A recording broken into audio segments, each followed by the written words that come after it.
Hey everybody, welcome back to the Flannel Channel. Today, I'm going to be working on my train horns. These babies right here, it's the Nathan Airchime Model P.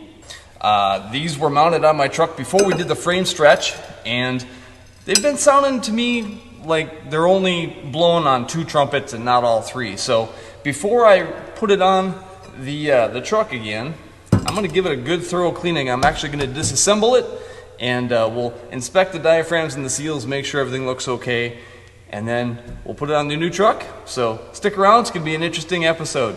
Here we go.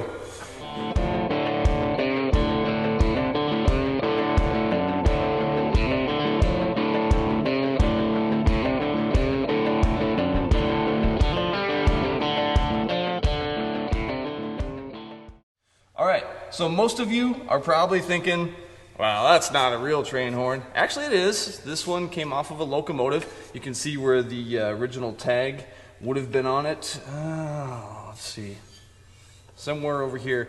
That tag is long gone, but that's proof that it came off of a Union Pacific locomotive. Now, I did not steal this thing.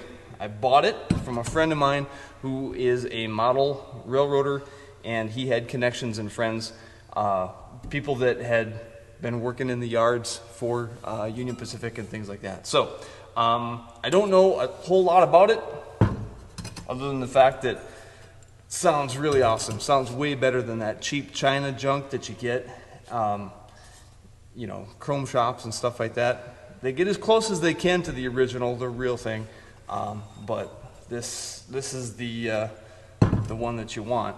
I would love to be able to get the other 2 trumpets for it someday and make it a 5-note. Those sound the absolute best. I have the largest port that I could get to plumb that in. I'm sure there's some strong opinions out there on the proper valve to have. I just use a ball valve that I bought at the hardware store, and keeping it all that large diameter. I believe that's 1/2-inch pipe. But anyway, yeah, let's get this thing. I'm gonna blow some air through it right now so you can hear it, and then we'll start ripping into it and see what we find. So here we go.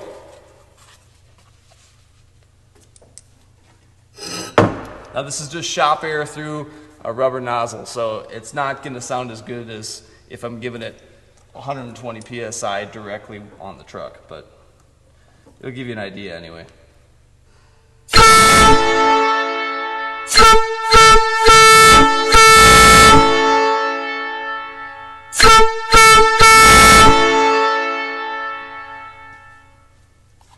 There we go, even with my earmuffs on. That was, wow. Maybe it's all 3. I mean, I can definitely tell it's more than one. I don't quite have enough control there. You'll watch other guys with the YouTube channel, I think Horn Blasters and things like that. Those guys get really, really awesome setups for how they can control the amount of flow and pressure behind these things to really make them sound their best. I'm not spending much money at all on this thing. But I still want to just inspect it because now's the time. So I'm going to pop these off, and because I had it vertically mounted on the side of my frame before, I know junk was getting up inside there. You can tell it's just got kind of a buildup, and I don't have those protective socks that can go over the end. I know there's no bugs or anything like that. I don't have direct air going into them, but I'll probably mount it horizontally underneath the sleeper from now on because I don't want to drill any additional holes on my new frame cutoff there. So we'll be doing things a little bit different when I put it back on the truck. But enough talk. Let's go ripping into it. So I got the horns all cleaned up. Just a simple soap and water bath, and just used a green Scotch-Brite just to kind of help brighten things up a little bit, not getting too carried away. And I made sure that they're as dry as I could get them on the inside. So what I'm going to do is take the backs off, just remove these screws, and inside is a stainless steel diaphragm with some rubber O-rings inside. All those pieces are available. You can still get them, but the last time I did this cleaning, it just had a bunch of dirt and junk up inside there, and just by taking it apart, cleaning it up, putting it back together, made it sound way better. So that's what I'm going to do right now, and I'm going to use just a simple Harbor Freight impact. It's already a little bent, but not too bad. Smack those screws a little bit because they got those little lock dealies on them to keep them from spinning out. And I can't remember. I don't think I used Loctite on them last time. I don't remember. But once I get them cracked loose, then I can use that on them. I just don't want to mess up that nice screw. So here we go.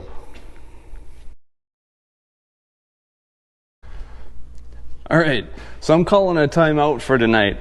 I soak these things down with oil because after smacking and smacking with the small hammer and then the big hammer, and then my bit started to crack, and yeah, I'm just gonna let the oil do its work overnight, get back to it tomorrow. If we need to, I'll get out the torch and warm them up just a little bit because we got steel screws into cast aluminum, and that's never a good combination in the salty Midwest. So gonna let that sit. I might even come up with a way to actually immerse it and let it soak overnight in like transmission fluid or something like that. Thinking about it. But anyway, let's let it do its magic and come back tomorrow. Here we go. I say here we go too much. I gotta quit doing that. Yeah, so that's frustrating. Things were cooperating until that happened. So I'm gonna get some heat on them, keep working at it. Aluminum and steel just don't mix. So hoping I don't have to drill everything out, but I'll probably replace everything with stainless so this doesn't happen again. Ugh.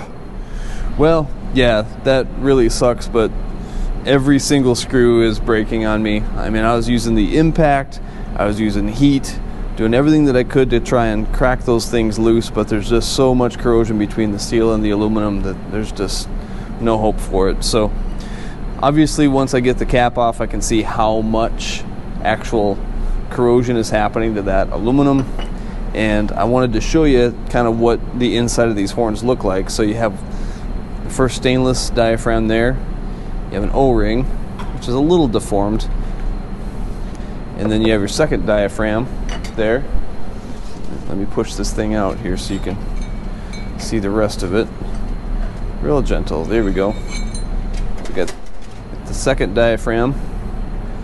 You have a second rubber O-ring in there. And then you have a center ring with a steel guard around it. Let me get the camera closer so you can kind of peek in there at it. So that is what's making the sound, and that amount of dirt and oil and junk that gets up in there from being on the road, along with the corrosion, is why these things just don't sound right. So yeah, it's just a bummer. 4 years on the road, getting full of junk. That's what we're gonna have to clean up here, but it'll all be worth it. Get all that water and just junk out of there. Not looking forward to drilling all these out, but I think in the end, because it's a genuine Airchime, all the effort will be worth it, I think. All right, time for a little blast cabinet action.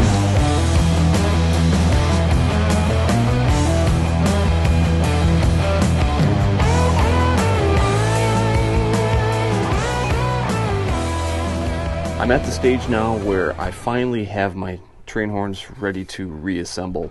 I had over half of my bolts or screws break off in these things, and I did end up having to drill them out completely just to get all of it out of the way. And I'm going to be reassembling with stainless steel, and I'm going to be having a little bit longer, a little bit longer bolts in order to have nuts on the back side, because I did end up drilling a little bit larger and getting into the aluminum threads that were in my horns. So I'm fine with that. I can always go back and helicoil them also if I wanted to. But I learned a trick also while I was doing this, as I was having problems with my drill bits walking. And any of you that have ever tried drilling out steel when it's broke off in aluminum, you know that even if you center punch it, a drill bit tends to walk around and then find the softest material to drill through.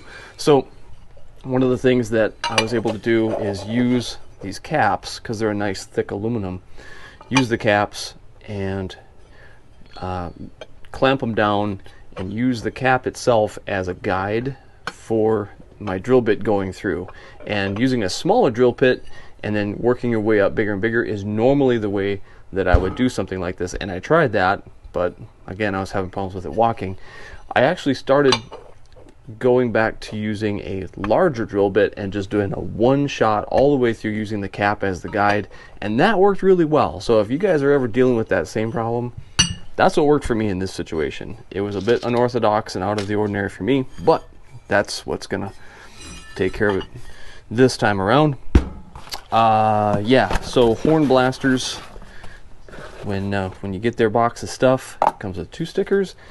And because I now have the correct model that I ordered, it came with 5 pieces of cork, and then 6 diaphragms, and 3 thicker pieces of rubber, 3 thinner pieces of rubber. Okay, so awesome product. I'm looking forward to getting this all put back together, because you remember these are all full of corrosion and nastiness because I had my horns mounted vertically and water was being allowed in and just made all kinds of problems. So lesson learned, I'm going to be mounting these horizontally like they are on the locomotives after I get them assembled. So enough talk, let's get to it. I have the rubber for the centers and the garter springs, and I'm just going to start putting everything together. I'm going to assemble all 3 horns individually and then mount the horns to the manifold. I got the manifold surfaces all ready to go there too.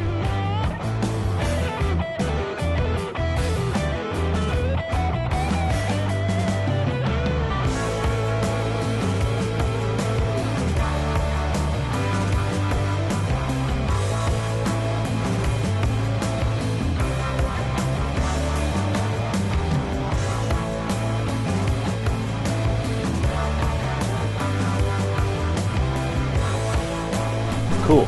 So before any of you can start screaming at your screens and yelling at me about what an idiot I am for putting the lock washers underneath the bolt end, I know. The lock washers are supposed to go underneath the nut, and I should have put the flat washer on top.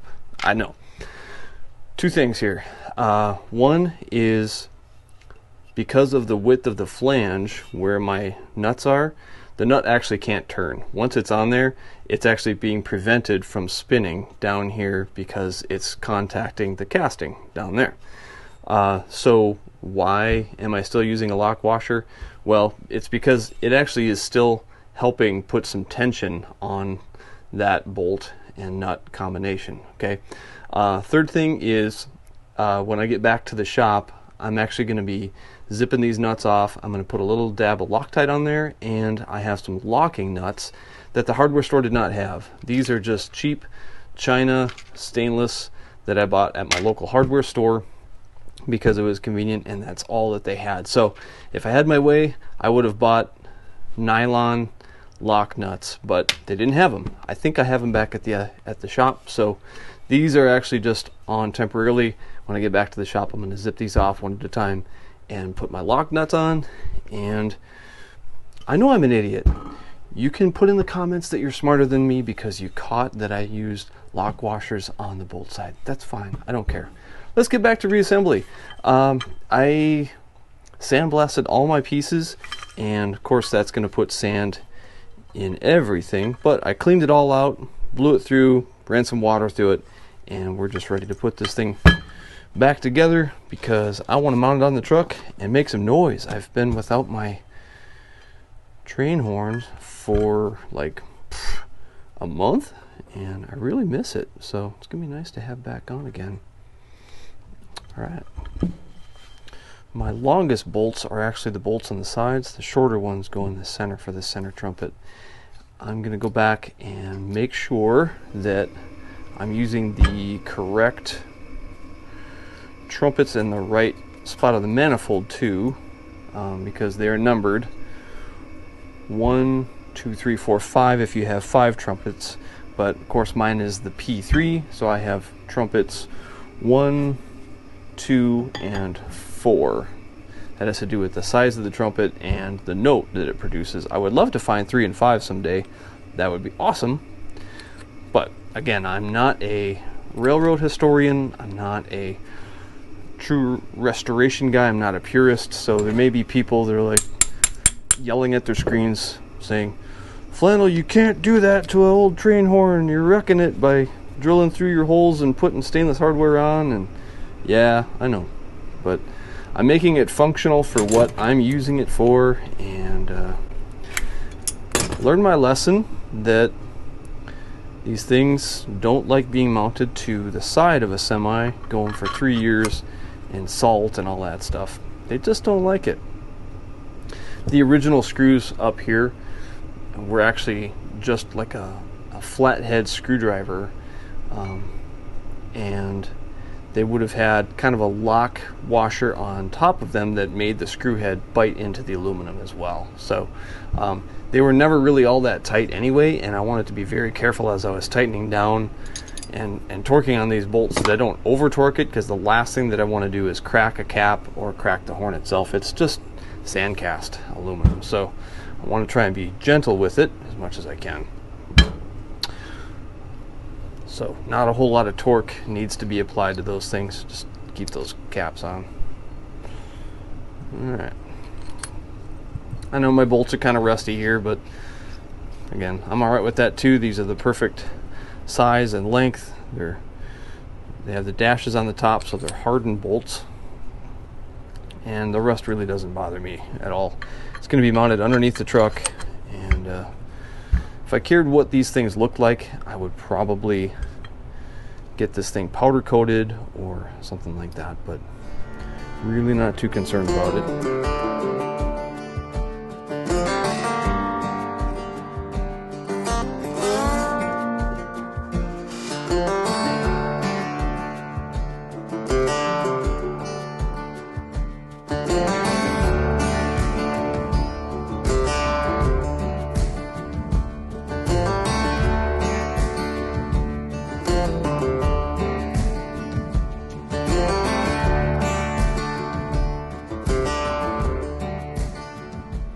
So a relatively simple rebuild.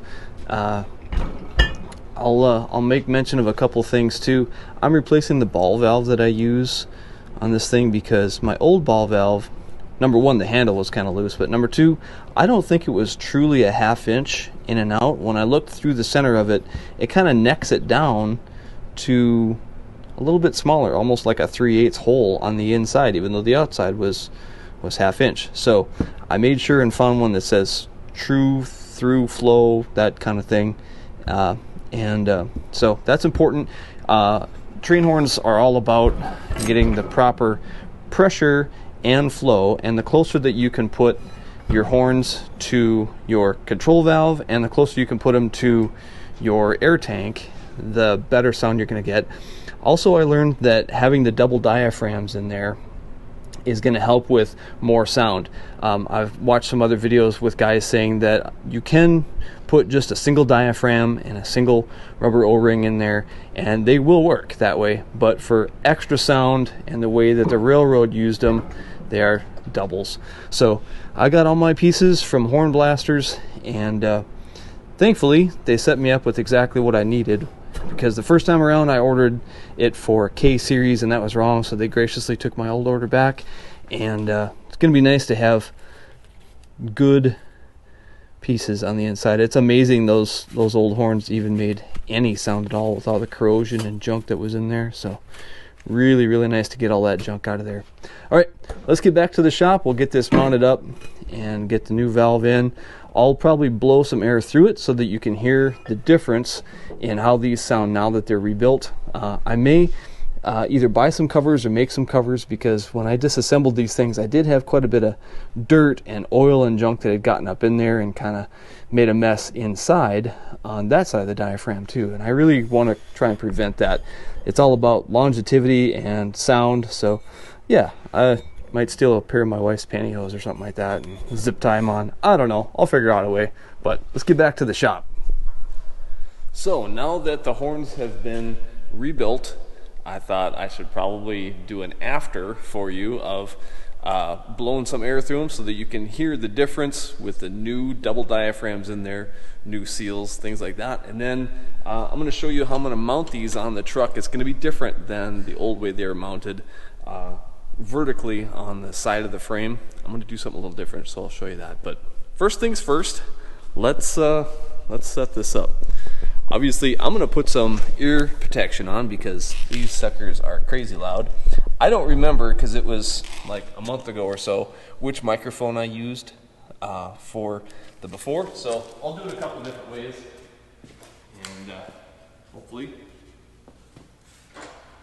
this works. Also note that this is just like a 3/8 line, pretty small. On the truck, it's going to have actual 1/2-inch line, so they will sound even better on the truck, but this is what we have for now.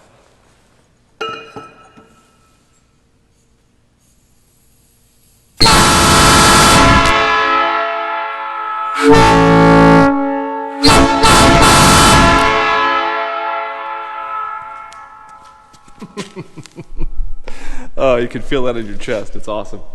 Let me stop, take this microphone off, and then we'll do it with just the internal mic of the GoPro also. All right. We'll test it this way also. See if this works.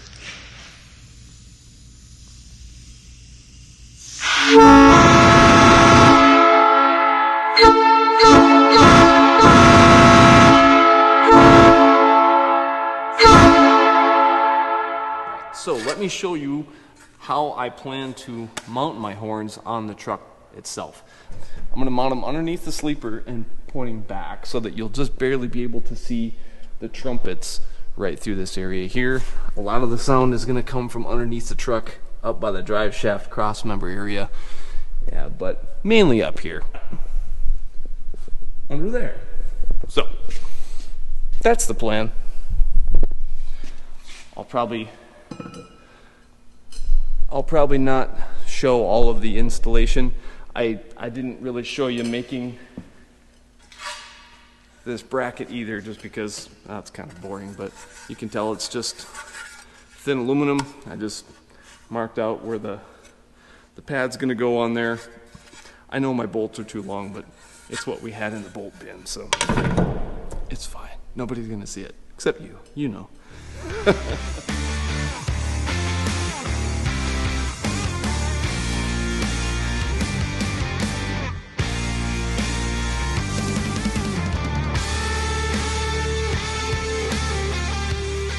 Alright, so you can see a little bit of the trumpets poking out, but down there, but not much. Pretty hidden. And if you can hear, you can see that brace that I set in there, and that's keeping it really rigid. It's right on top of the cross member that's in the floor. Also have my new ball valve installed, and I just have it zip tied to the seat for now, just because I plan to change out that seat for something different. So for the time being, that's where that's going to sit. So you sit here and we'll give this thing a listen. Mom said wear ear protection.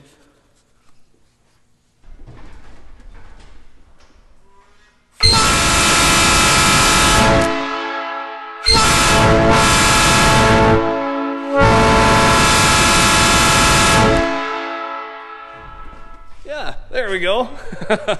I'm happy with that. So, hey, I got a bunch of tools to put away, and then I got to get home for supper. So, thanks for coming along, and hope this is the kind of stuff you find interesting. I'm glad to have a horn back, because this thing I haven't had a horn on this truck for like a month and a half. Don't tell anybody. But yeah, cool. Hey, if you want to interact with me, you'll find me over at Instagram, and we can chit chat back and forth there. Thank you for supporting the channel, and peace and grease, everybody.